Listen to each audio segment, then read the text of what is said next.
If this isn't a crisis, what is? Yeah, so my point being is that the hyperbole around this is that... Is it hyperbole, though? On the Global News Morning Show, the head of BC's anti-extortion task force doubling down, refusing to say there's a crisis in the Lower Mainland. But my point being, if we just call everything a crisis, right, I have to focus on those that are important. Extortions are a primary focus for us in policing right now. Now, Premier David Eby is responding with harsh words for the RCMP Assistant Commissioner. I'll speak bluntly.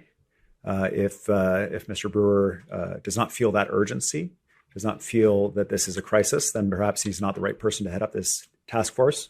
The reason we established this task force with the Canadian Border Services Agency, the RCMP, with local police of jurisdiction, the Surrey Police Department, was to respond to a crisis. Mayor Locke is now calling on the federal government to appoint a national commissioner to lead a coordinated effort on root causes and solutions, looking at matters such as immigration and sentencing. She's also weighing in on the use of the word crisis, saying words matter. It showed that he had no touch point with what's happening in Surrey, and I was actually very, very disappointed in him saying that. This afternoon, an apology from BC RCMP Assistant Commissioner John Brewer.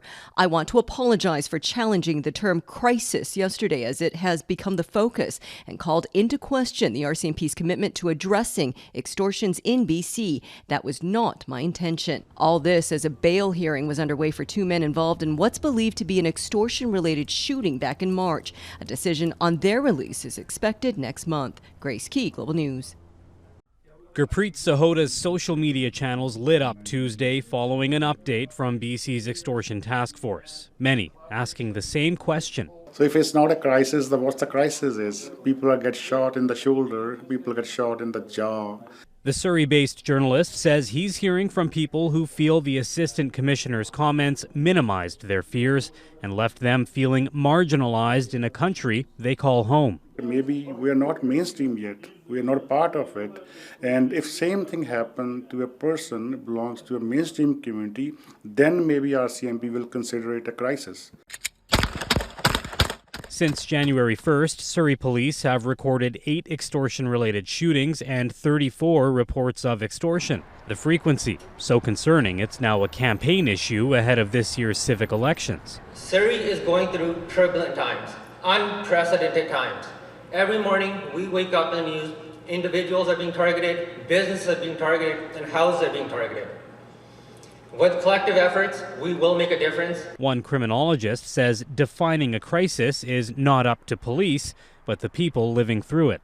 They are experiencing a crisis, and it's not the role of the police services to tell them that they're to challenge their experience about these things, right? In fact, I think their duty of care is to enter into and understand how the community is experiencing these things.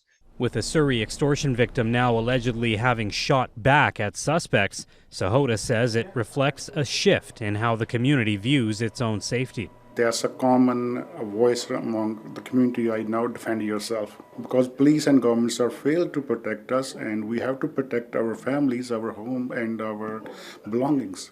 And without any meaningful arrests, the community remains on edge. Travis Prasad, Global News.